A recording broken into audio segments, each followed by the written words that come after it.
Di tengah-tengah hutan yang lebat, di suatu tempat yang lokasinya hanya diwariskan melalui bisikan dari generasi ke generasi dan tak pernah tercatat di peta manapun, tumbuh sebuah pohon yang serupa legenda. Tak hanya besarnya yang menyaingi konstruksi teragung buatan manusia, tetapi aura misteriusnya pun melampaui kehidupan duniawi. Pohon itu telah disembunyikan dari mata awam, berdiri tegak sebagai penjaga rahasia alam semesta, seolah-olah telah ditunjuk oleh kosmos untuk menjadi saksi bisu atas pergulatan waktu dan keabadian.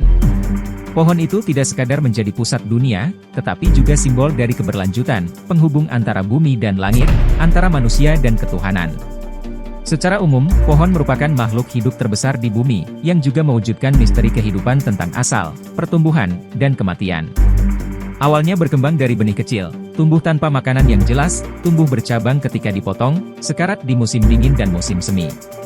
Dari perspektif evolusi ilmiah, air dianggap sebagai asal dari semua kehidupan duniawi.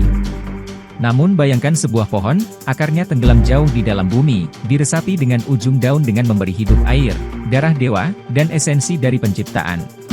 Semua relasi spiritual maupun material manusia, seakan diatur oleh hukum alam yang tak terlihat, yang mana ikatannya merentang ke atas, paralel dengan tulang belakang yang tegap.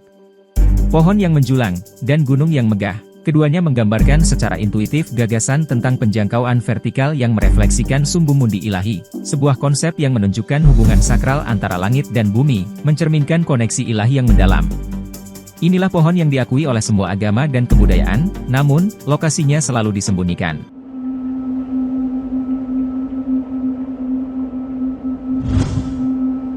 Selama ribuan tahun, simbolis pohon yang tak tergoyahkan dan tidak pernah luntur, telah menjadi model bagi arsitektur manusia dan arsitektur ilahi. Dalam membangun hubungan antara dunia manusia dan kosmos, manusia sangat bergantung pada struktur pohon. Pohon tumbuh secara vertikal melawan gravitasi bumi, dengan elemen horizontal yang didukung oleh batang vertikalnya, menciptakan perlindungan dari sinar matahari dan hujan. Pohon menjadi perantara antara ilahi dan dunia manusia dalam skala mikro. Dalam sejarah, pohon juga dianggap sebagai tempat bersemayam roh jahat, tempat komunikasi spiritual, dan tempat ibadah. Artefak kuno menggambarkannya sebagai jembatan ke surga, tempat pahlawan naik ke atas, menggambarkan dengan jelas bagaimana simbolis pohon sejati. Melalui wahyu, manusia diberikan pemahaman tentang simbol ini, untuk melihat lapisan makna yang lebih dalam di sekitarnya. Pohon secara alami terkait dengan air, sebuah simbol universal lain yang sangat penting dalam konteks tanah gersang dan subur, yang menjadi fokus beberapa agama. Ini juga mencerminkan kisah penciptaan, seperti yang tercantum dalam Quran Surat Al-Furqan ayat 48-49 dan Quran Surat Al-Anbiya ayat 30 dalam Islam, serta dalam Kitab Kejadian 1 ayat 1-2 dalam Kekristenan. Teks Hindu, seperti Bhadaranyaka Upanishad 1-2, juga merujuk pada hubungan antara pohon dan air dalam konteks penciptaan. Tidak hanya dalam teks agama saat ini, sepanjang sejarah nenek moyang kita, telah sangat memahami makna pohon dan air, sebagai simbol spiritual penting dalam kehidupan. Di Guyana dan Bolivia, ada cerita tentang hewan yang menemukan pohon ajaib, yang bisa memberi makanan kepada semua makhluk di bumi. Hewan-hewan berusaha menjaga penemuan ini dari manusia, tetapi akhirnya manusia menemukannya, dan menggunakannya untuk menghasilkan tanaman pangan di seluruh dunia. Di Paraguay, bocobis dianggap sebagai pohon yang dapat membantu orang mencapai surga setelah kematian. Herero dari Damaralan di Afrika, menciptakan spesies tertentu dari pohon suci, dan mereka menganggapnya sebagai nenek moyang bagi manusia dan hewan. Di Venesia, nenek moyang mereka menggambarkan alam semesta sebagai tenda yang bergulir, dengan pusatnya berupa tiang atau pohon besar. Dalam mitos Skandinavia, ada cerita tentang sebuah gunung di tengah dunia yang berbentuk cakram, yang dapat dijangkau dengan mencapai puncaknya, pohon es besar yang disebut Yggdrasil. Cabang-cabangnya mencapai langit, awan, dan bintang-bintang, sementara akar pohonnya berada di surga, dan akar lainnya mencapai air mancur yang paling suci, yaitu Urd. Raja Willow dalam mitologi Tibet, menceritakan tentang akar pohon yang berada di dunia bawah, batangnya di permukaan bumi, dan cabangnya di surga. Mitologi Jepang, mengisahkan tentang pohon pinus besi yang menopang alam semesta, mirip dengan mitologi Rusia yang menceritakan tentang pohon besi, dengan akarnya sebagai kekuatan Tuhan, dan cabangnya mempertahankan 3 dunia. Naskah-naskah dari Teluk Persia yang muncul sekitar tahun 3500 sebelum Masehi, juga mencerminkan konsep serupa. Salah satu naskah Akkadia, menyebutkan sebuah tempat suci yang tumbuh menjadi hijau di Eridu, dengan akar kristal putih yang membentang ke dalam tanah. Tempat ini dianggap sebagai pusat bumi, dan memiliki daun-daun yang seperti sofa dari zikum, atau nenek moyang ibu. Rumah suci ini merupakan tempat perlindungan, yang tiada manusia yang boleh masuk. Di sana, terdapat rumah ibu penguasa yang merentang melintasi langit. Semua deskripsi tentang pohon kehidupan ini, memiliki kesamaan dengan literatur Islam dan juga legenda Babilonia, tentang pahlawan Gilgamesh yang mencari tanaman ajaib untuk menyembuhkan orang sakit, dan menghidupkan orang yang telah meninggal. Kisah Gilgamesh menyebutkan, bahwa dia menemukan pohon ilahi yang indah, dengan cabang-cabang berkilauan yang terhiasi dengan batu mulia, serta daun yang terbuat dari lazuli. Selain itu, dalam relief sejarah Asyur, tergambar seorang raja berdiri di samping sebuah pohon yang dikelilingi oleh jin yang memetik daun dan memberikannya kepada raja, atau menggunakannya untuk tujuan tertentu. Demikian pula di Mesir, Fir'aun sering digambarkan berdiri di dekat pohon dengan makhluk gaib. Kosmologi Mesir meletakkan pohon ini di tengah-tengah alam semesta, dengan dewa matahari Bennu berada di cabang-cabangnya. Pohon memiliki peran penting dalam tradisi Yahudi dan Kristen, menciptakan ikatan antara kehidupan, kesuburan, dan kebijaksanaan. 1. Pohon suci tradisi Yahudi. Dalam tradisi Yahudi, Istana Ras Shamra di Kanaan, menggambarkan hubungan erat antara pohon dan kesuburan. Mereka menganggap pohon suci ini sebagai altar di bawah pohon hijau. Pentingnya pohon ini begitu besar, sehingga dilarang menanam Asyera di altar Yahweh.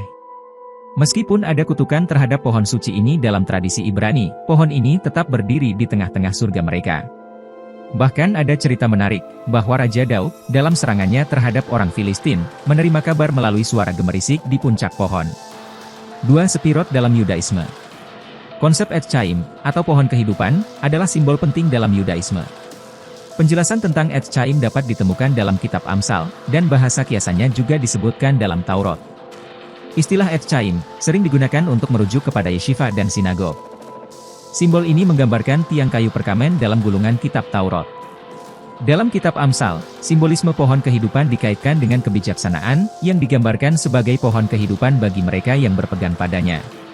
Lidah yang penuh hikmah, dianggap sebagai pohon kehidupan, sementara kata-kata kasar dapat melukai jiwa. 3. Kristus sebagai pohon anggur. Tradisi Kristen juga memberikan pentingan besar pada simbolisme pohon, khususnya dalam citra Kristus sebagai pohon anggur yang sejati. Dalam kitab Kejadian, kita melihat pohon kehidupan pertama kali dijelaskan dalam Taman Eden, yang mencakup pohon pengetahuan tentang yang baik dan yang jahat. Kemudian, dalam Kejadian 3 ayat 24, kerubim menjaga jalan menuju pohon kehidupan, yang terletak di ujung timur taman. Pertanyaan menarik muncul, apakah pohon pengetahuan tentang yang baik dan yang jahat adalah pohon yang sama? Selain itu, kitab Henoch, meskipun dianggap non-kanonik, juga menguraikan bahwa pada saat penghakiman, Allah akan memberikan buah dari pohon kehidupan, kepada semua yang namanya tercatat dalam kitab kehidupan. Kitab Amsal menggunakan istilah pohon kehidupan sebanyak 4 kali, begitu pula kitab Wahyu, menggunakan bahasa Yunani koine frase silon sebanyak 4 kali. Frasa ini diidentifikasi sebagai pohon kehidupan dalam terjemahan Yunani kuno dalam Perjanjian Lama, yang secara harfiah artinya kayu yang hidup. Dalam ajaran Zoroaster yang kaya akan tradisi kuno Persia, terdapat sebuah simbol penting yang dikenal sebagai Haoma, sebuah pohon ajaib yang mendalam maknanya. Haoma dihormati dengan penuh pengabdian, di mana cabang-cabangnya dianggap bersujud, menciptakan ikatan yang kuat antara manusia dan alam semesta.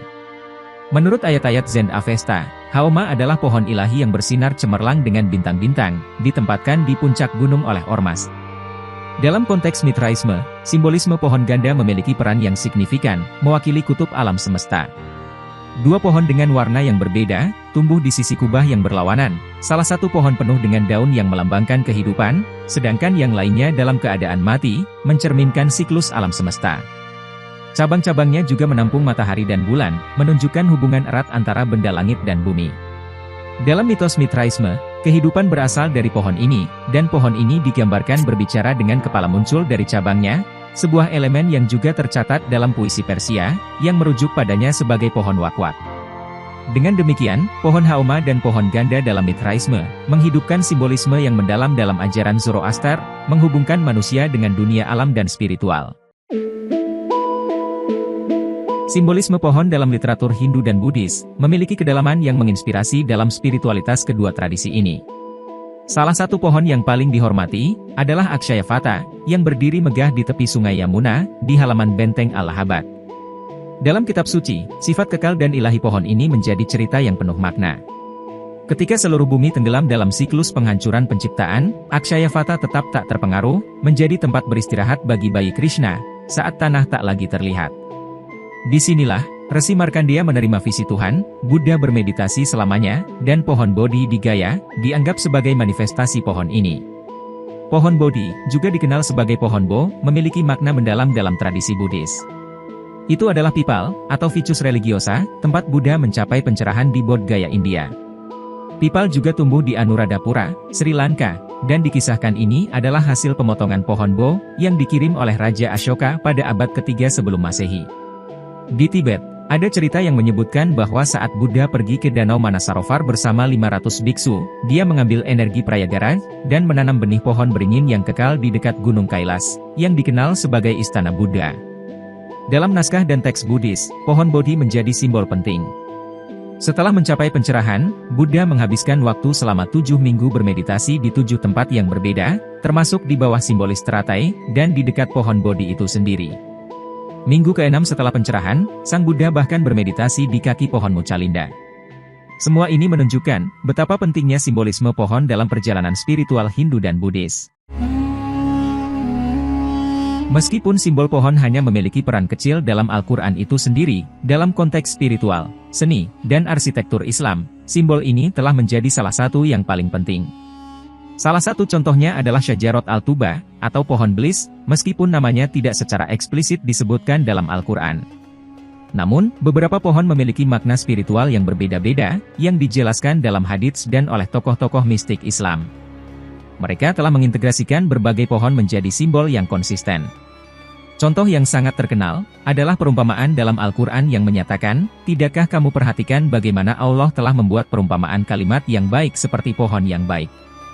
Akarnya teguh, dan cabangnya menjulang ke langit, pohon itu memberikan buahnya pada setiap musim dengan seizin Tuhannya. Allah membuat perumpamaan-perumpamaan itu untuk manusia, supaya mereka selalu ingat.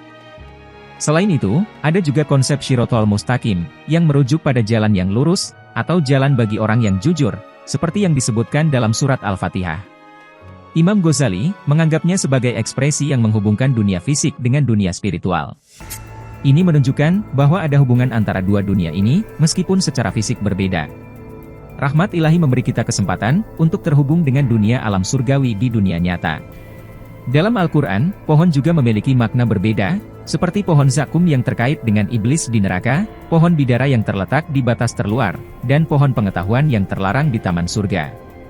Ada juga pohon yang disebutkan dalam ayat Quran Surat An-Nur ayat 35 yang terkait dengan pelita atau cahaya, yang dinyalakan dengan minyak dari pohon zaitun, yang tumbuh di tempat yang istimewa. Secara umum dalam surat Al-Baqarah, diceritakan bagaimana Nabi Adam dan Hawa dilarang mendekati pohon Khuld, yang juga menjadi awal mula kehidupan di bumi.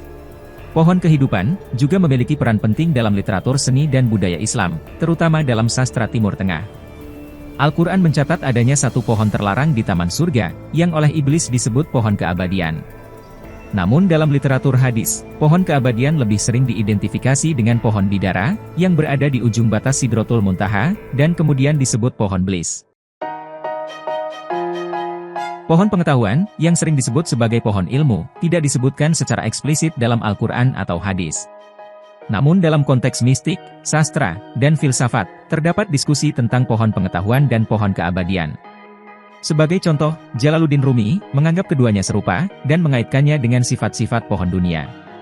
Dalam buku Book of Certainty karya Abu Bakar Siraj Eddin, dinyatakan, di tengah surga, selain dari air mancur, terdapat juga sebuah pohon yang berada di tepi air mancur. Pohon ini disebut pohon keabadian, dan digambarkan sebagai pohon batin yang tumbuh di taman hati. Ketika pengunjung minum dari air mancur dan memakan buah dari pohon ini, mereka memperoleh kebijaksanaan mata hati, dan memiliki kontak langsung dengan roh. Tentang pohon belis, konsep yang paling kompleks dapat ditemukan dalam Qurrat al-Uyun.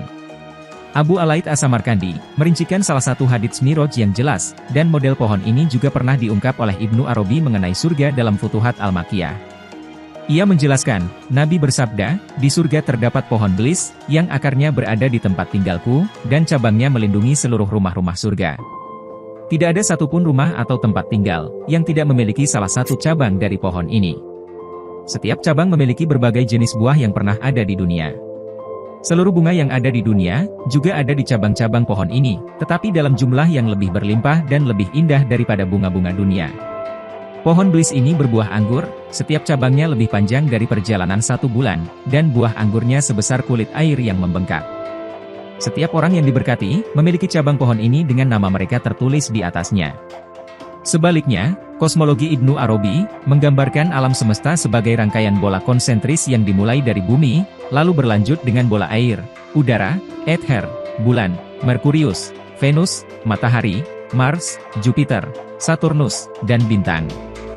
Di luar bintang-bintang tersebut, terdapat surga yang membatasinya, dan di atasnya terletak tahta Allah.